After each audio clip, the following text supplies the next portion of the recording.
Hey, BIS 302. Welcome to Module 7. Here we go, huh? I know at this point we don't have a lot of time left, so let's get right to it. All right, let me start with, uh, oh, the course evaluations should be going out. You should be getting a email regularly on that, and I would really appreciate it if you completed the course eval. It's very important to us. It's an anonymous survey, and you guys know about those things now, don't you? So I don't know who fills them out. It's closing, I think before the class ends, it closed, which is weird. Some people think, oh my God, if I give him a bad review, he's gonna screw me on the grade. No, it's an anonymous survey, helps us figure things out. So help me out on that. I'd really appreciate it. Okay. Again, with your grade, if you have any questions about where you're standing, again, it's points based, 700 to pass, 800 for a B, 900 for an A. Just do the math. How many points you have left, how many you need for that particular grade level, and get her done, right? Okay. So you notice how things are going along here in this paper now. A lot of you are starting to it's getting into focus, right? In terms of the academic rigor that is required to do scholarly research, right? I mean, it's no joke, and you've seen me be pet peevy with, hey, you didn't put some of the, or you used absolutes, or you said the study will do something.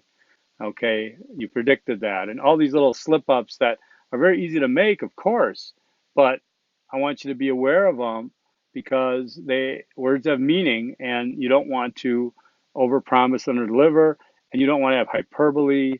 You don't want to exaggerate. There's no shame in being humble in your research. You guys are doing undergrad intro level research in 41 days. Okay, I'm not expecting more than that. All right. So I know, I kind of know what I'm looking for, right? So got to be careful because some of you got caught changing the question again, not intentionally, of course, but just weren't, kind of getting that. And I think we're on the same page now. Um, so some were like getting still too ambitious, calling yourself we, the royal we, the royal we. It's just you. You don't have to say we. It's not a team of researchers. Okay, you don't have to have. It's really weird because I'm asking you to write academically, scholarly writing, but then I'm saying take it back. You don't write erudite. Okay, you don't write like you're like looking down from your nose at certain things too. So, but that's what you're getting practice doing, and I'm seeing some really great improvement um, from the lit review to the proposals. Right? Okay. um, APA format, when I score that, it reflects the formatting, spelling, and grammar. Okay, all those are kind of wrapped up in APA formatting. I can see where, a lot of the common errors on the formatting, table of contents is not aligned. Okay, if you just guess and it's swiggly line like that, you got to do better. You Google how to align a table of contents in Word, you'll figure it out. Um, what else was there? Okay, the formatting issues. Hanging paragraphs. If you didn't know what that was, don't guess. Okay, if you know what it was, then do it. And when I say no spaces between references, just hanging paragraphs, right? So that should be self-explanatory. Don't get dinged for easy points because when the final paper comes, remember, I'm giving redos on lit review. I gave redos on a proposal. There ain't no redos on the final paper, right? So get it right the first time. Okay, as Billy Joel's saying, and none of you know what I'm talking about. Okay, so the common issues of formatting, the in-text citations. Again, it's APA formatting. Don't guess. I gave you Purdue OWL to look at. It's very simple. APA formatting in the in-text citation. Okay, you have the last name, comma, space, year, close parentheses. Right? You don't have first initials, you have middle initials, you don't have no space, extra space. If you have the page number, you do P period space number. You don't do PG period. Okay? Very clear. It's very simple when you see it. You should look to see it. Don't just guess. You're going to get dinged. Okay? Don't do that. When you have multiple authors, know what it means to use the ampersand when there's two, or to use it with three after the first two are divided by a comma. When you know what it means to use et al. Okay, after a particular amount of authors, you introduce them all the first time, unless there's so many of them, then it'll tell you to use et al, but then you just use et al for the next reference to them, okay? Um, Long quotes, anything over 39 words, has to be formatted differently. Know how to do that or don't use long quotes. Really simple that way, right? Um, Paragraph indents, make them consistent, use them, okay? What else do I have? Some people type fast, I guess. There's a lot of extra spaces where there shouldn't be any. There's a lot of hyphens missing and hyphenated words that you're missing. Little things like that are, excuse me, my back is killing me, like pet peeves of mine, and they should be because it's proper spelling and grammar, right? So sorry about this weight here. Oh, that's a blue sky too. Let me see if I can touch it. No, didn't change. All right. So be careful with those things. Use spell check, right? Spell grammar check. Jump on that, okay? All right. Or you can have the Writing Center review it too, I guess. We're running out of time, of course, but that's what I wanted to touch on there. Okay. Now, I want to touch on this worksheet 6. Well, the worksheet 6 was qualitative, the qualitative data, the meaning field, and the validity horizon. Okay, now do you guys see why I kept you away from qualitative? Some people aren't even doing the meaning field. You're just skipping on that because you're not doing the worksheet. You're doing the validity horizon. Some are doing very light on both. Do you understand why I steered you away from qualitative? Because it's more than just I'm just going to ask a bunch of people questions and see what they say. It's research scholarly. You have certain steps and protocols to follow. A validity horizon and a meaning field are important parts of qualitative data analysis. Okay, so you can get an idea of that. And so some people probably hated that worksheet, and you wouldn't have liked qualitative research anymore for your project then, right? Sorry, I thought it was a deer. Saw a couple nice ones earlier. Okay, all right, so let's do the Easter egg number 1. Okay, it's 7 minutes already. Easter egg number 1 is do the course evaluation. All right. And I'm not just saying that. I really want you to do the course evaluation. It's so funny that so many people that used I, me, or my in their proposal had just sent me the Easter egg from last week saying, no, I, e, my. And then their proposal said, I, me, my. So it's just kind of, I know, hello, anybody there? Hi. I know you're not listening. I know you're kind of listening, but you're doing other things too, right? Aren't you? Aren't you? What are you watching? Stranger Things? Okay, so let's see. Um, all right, the learning objectives for Module 7. By the end of this module, students should be able to celebrate. Okay, now students will be able to practice interpreting results, analyze results for findings and insights, clearly articulate a research study from start to finish, and critically examine and critique research studies. Take a look at that number 3 real quick. Clearly articulate a research study from start to finish.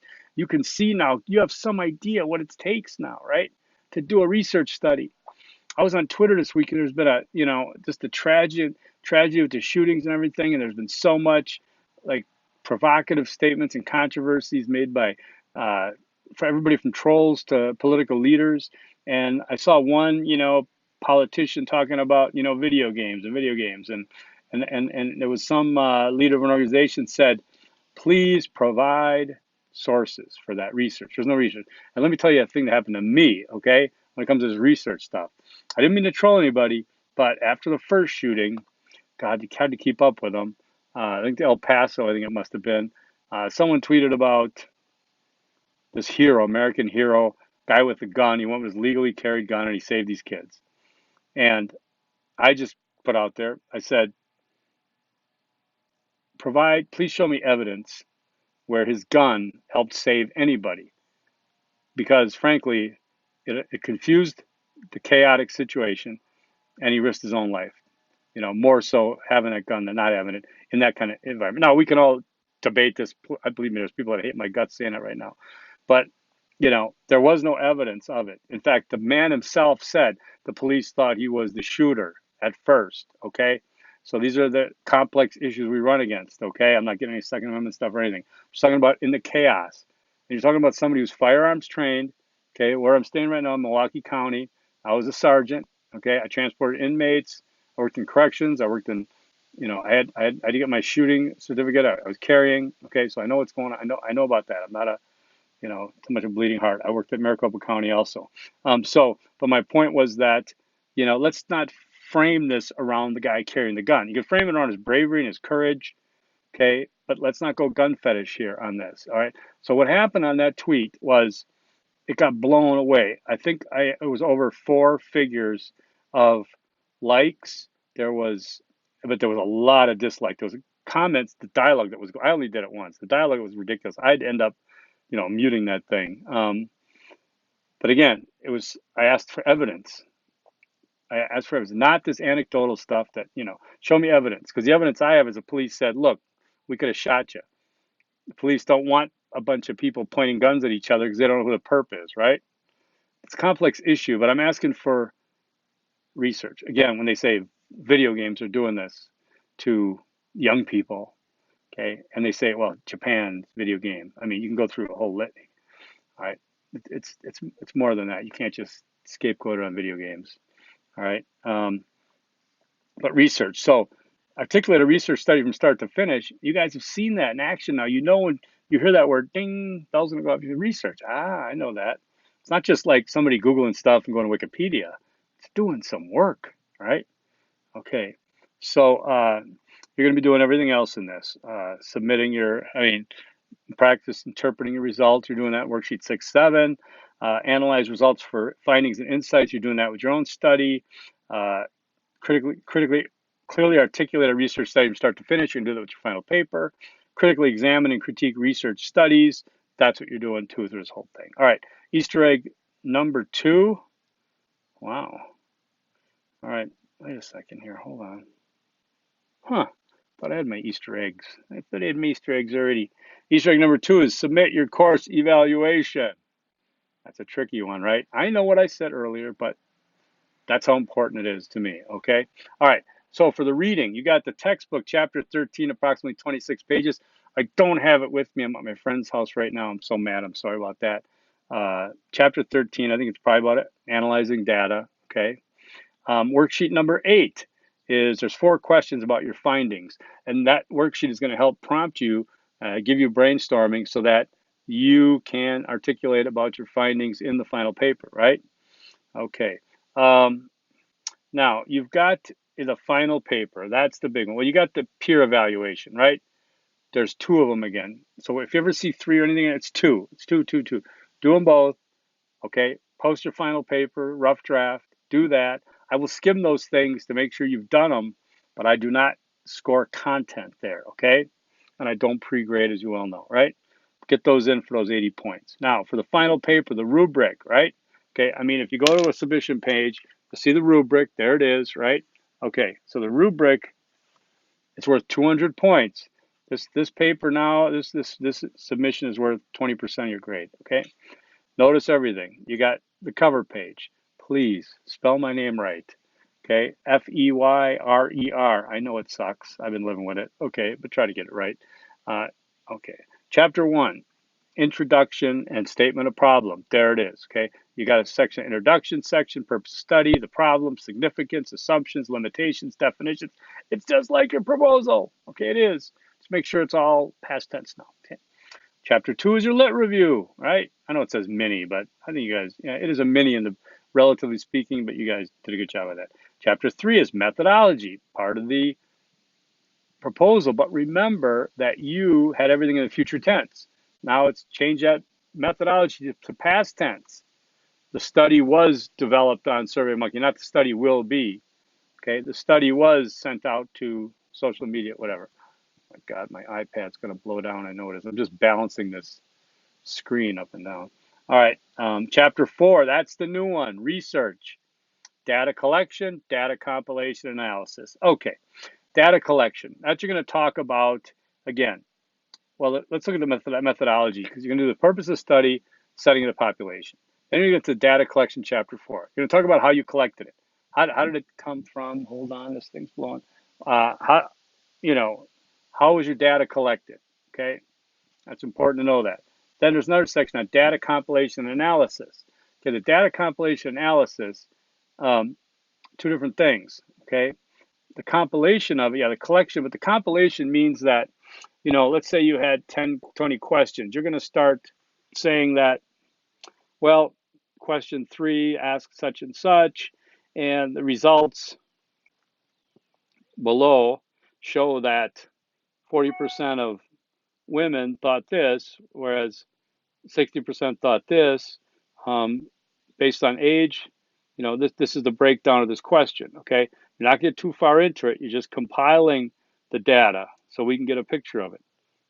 It's a place you can definitely use charts and graphs. The analysis, which actually you could do right away, data compilation analysis, let's do them together.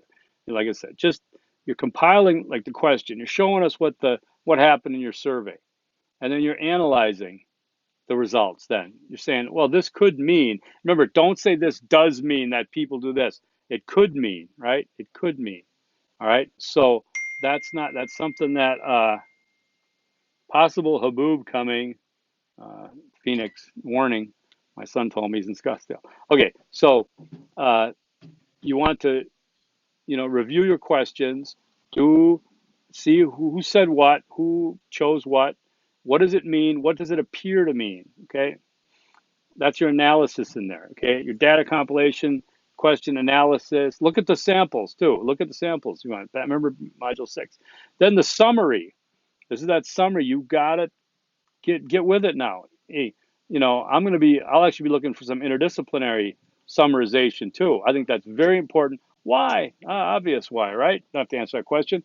Look for some interdisciplinary. In fact, you might see sample papers have a section on interdisciplinary analysis, because that's what I gave a class that I had on my face-to-face. We had 15 weeks to do this, and I told them I wanted a section on interdisciplinary analysis. Okay, so you might see that. You can, in your summary, talk about interdisciplinary. Why was your research different? Why was it different? I'm not saying better or whatever, but why could it have been more appropriate? How is it more appropriate because it's interdisciplinary? Or what disciplines did it touch on? Okay. I mean, it's important to bring that up, be cognizant of it in your field. I mean, in your concentrations, because that's why you're in this program. I know, to get a degree, right? So, and then of course your reference list starts on the top of the first blank page after the text ends. Okay. So if the text is like paper's 3 lines into a page, skip the rest of that page, start it at the top of the next page. Okay. All right. I really want to get through this now. Easter egg number 3. I don't have one here. Okay. All right. Here's the deal. Oh boy. I'll tell you what I'm going to do. That's before Easter egg number 3. I am probably going to post a video Tuesday. Okay. Tuesday's our last day of class. And if somebody asks me questions or anything, address something, I don't know. It's a freebie, you guys. Okay. So I'm going to give you that because I think we had 1,045 points in this course. I'm going to do a little bonus one on Tuesday for make it 1,050. I'll be in Arizona by then, hopefully in Sedona or Cottonwood, somewhere in there. I'll give you another one, okay? I'll give you 1,050 points. That's a 5% extra credit bonus throughout the course, okay? Use it wisely, all right? So look for that on Tuesday, and I'll be in Arizona, so I'll be whatever, Arizona time for sure. So, all right. So let's just say the Easter egg number 3 is, yeah, that's right, submit your course evaluation. All right. So now I know when you write me those Easter eggs, make sure you react to that by doing it. Okay. All right. So I am out of here.